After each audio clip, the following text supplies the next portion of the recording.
The employee service desk was already moving before Nathaniel Cross stepped into the lobby. A young IT hire came first, carrying a laptop bag and a paper cup of coffee. Lorna Price scanned his barcode, printed his badge, and pointed him toward the elevator with a practiced smile. Main tower orientation. Victor will meet you upstairs. A maintenance contractor came next. He handed over a folded work slip. Lorna typed his name, checked the screen, and passed him a yellow route card without hesitation. Service elevator on the left. You are cleared through lunch. Behind him, a college intern gave her last name twice because Lorna misspelled it the first time. Lorna apologized, corrected the field, and printed a temporary badge. The system worked for all of them. Then Nathaniel Cross stepped forward.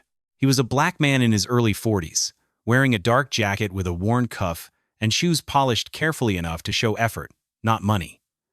A thin folder rested under his arm. He stopped at the same mark on the floor where the others had stopped.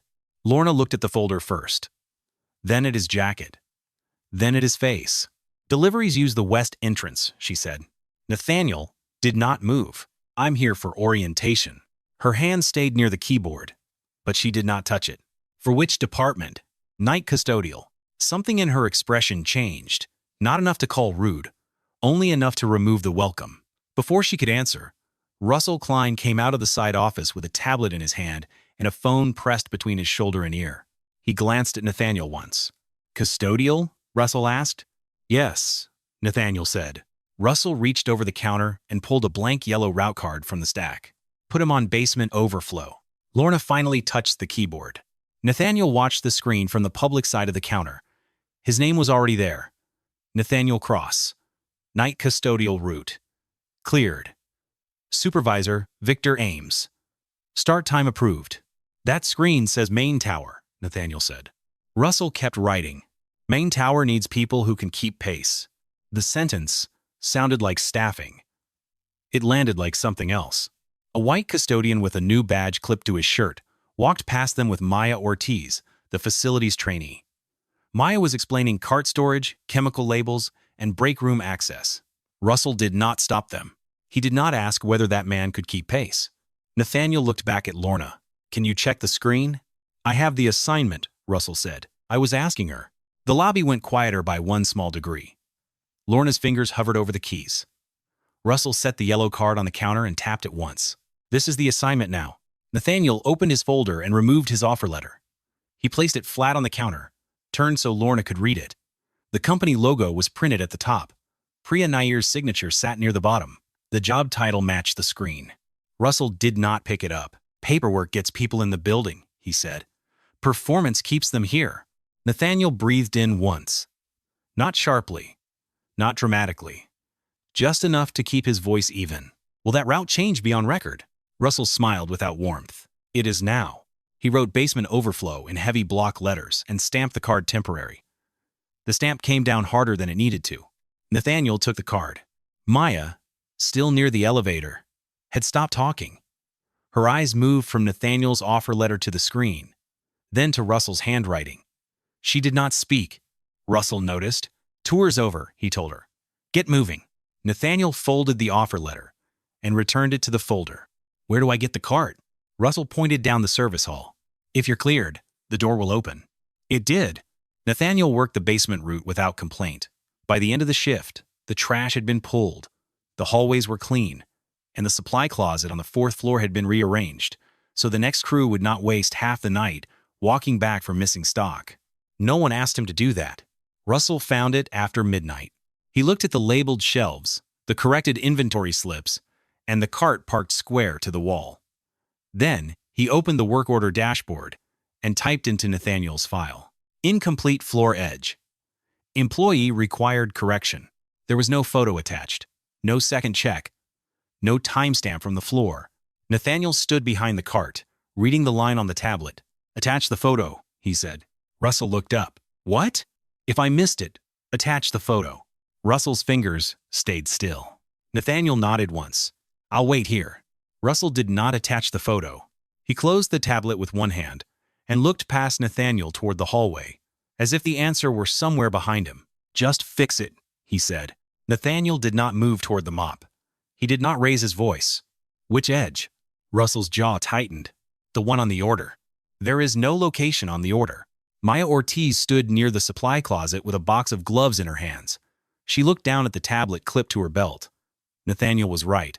The reinspection note showed a category, not a location. It had no picture, no room number, no second verifier. Russell saw her looking. "Maya," he said. "Stockroom." She went inside slowly. Nathaniel picked up the mop anyway and walked the hallway from one end to the other. He checked every corner. The floor was clean. When he returned, Russell was gone. The next night, the route card changed again. Basement overflow had been crossed out and rewritten as executive spillover. Nathaniel was sent to the conference wing after the day staff had already locked the supply cage. The card assigned to him had no floor pads, no glass cloths, and no fresh liners. He went to Benji Fields at the security station. "The supply cage is locked," Nathaniel said. Benji checked the access panel. "Your card does not cover that door. Can you log that?" Benji looked at him for a moment, then typed it in. Logged. Nathaniel finished what he could and wrote the missing supplies on the back of the yellow route card. In the morning, Russell entered another note. Late completion. Did not meet executive floor standard. By the end of the week, Nathaniel's file had 3 corrections, 2 late marks, and 1 refusal note. The refusal note came after Russell ordered him to redo a hallway already signed clean by Victor Ames.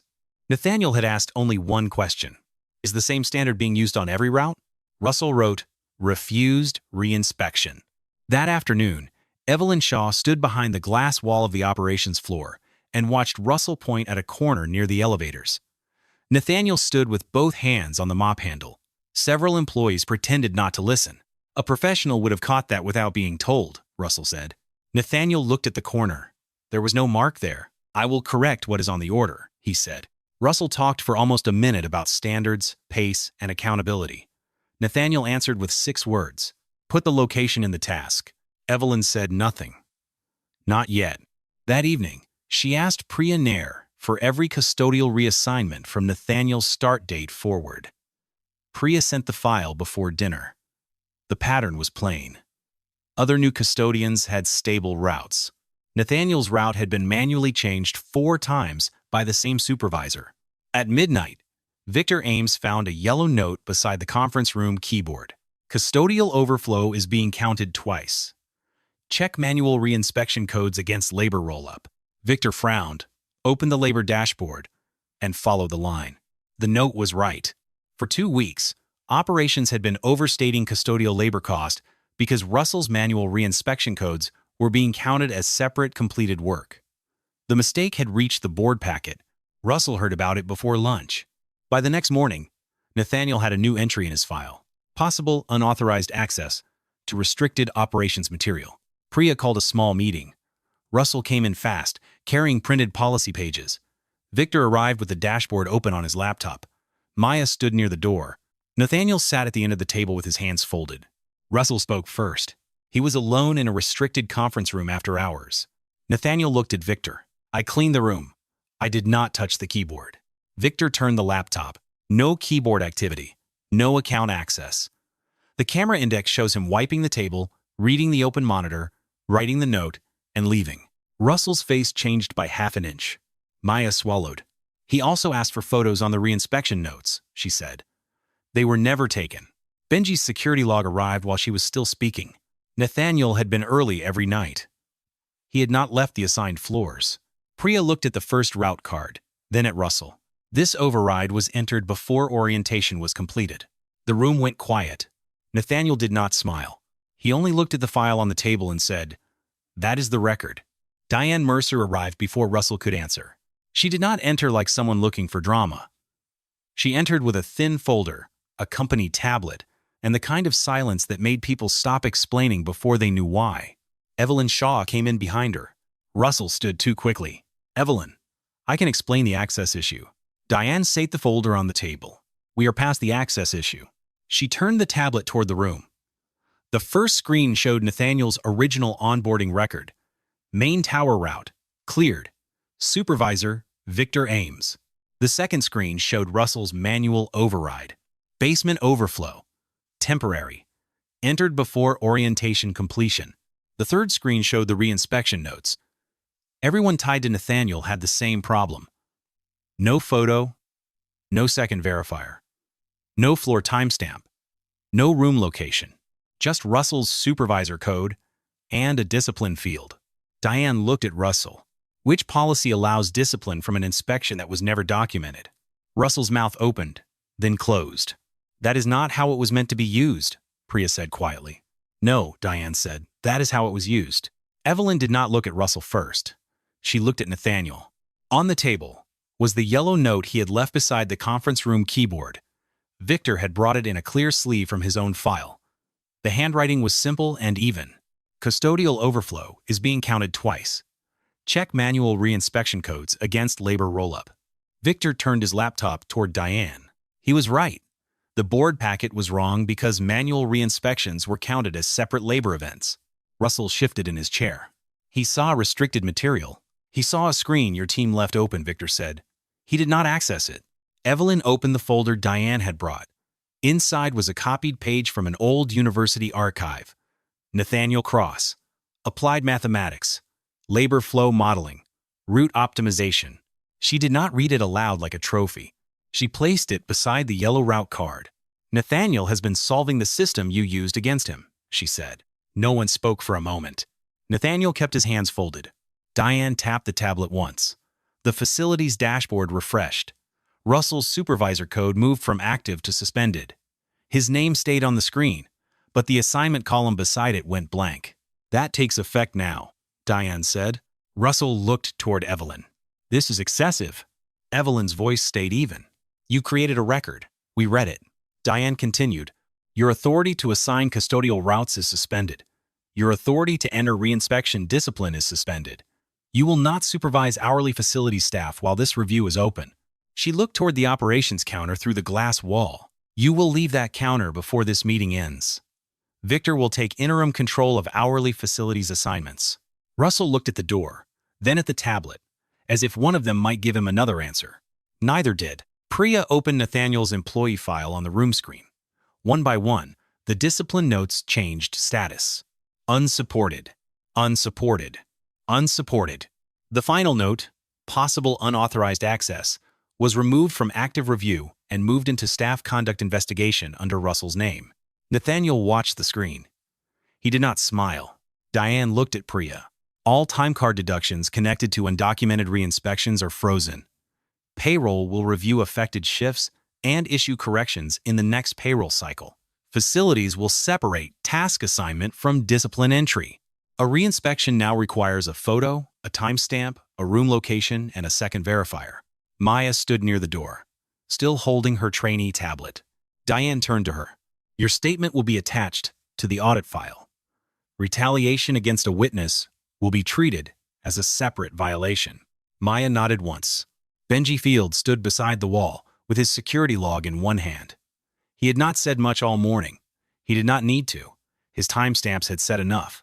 Priya removed the first yellow card from Nathaniel's file and replaced it with a printed correction.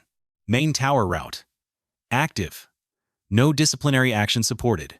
Russell's face had gone pale, but Nathaniel did not watch him long. He looked at the corrected page instead. When the meeting ended, Russell stepped out first.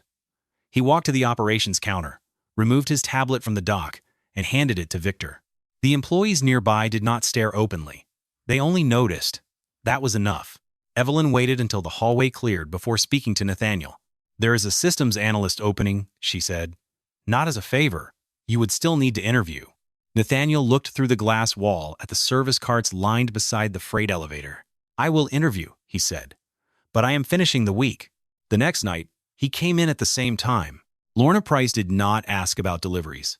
She typed his name, checked the screen, and printed the route without touching the temporary stamp. Maya handed him a new yellow card. It had new fields at the bottom. Photo attached. Timestamp verified. Supervisor ID. Second verifier. Russell was not at the counter. Nathaniel clipped the card to the cart and pushed it toward the service hallway. Benji looked up from the security desk and gave one small nod. No one clapped. No one made a speech.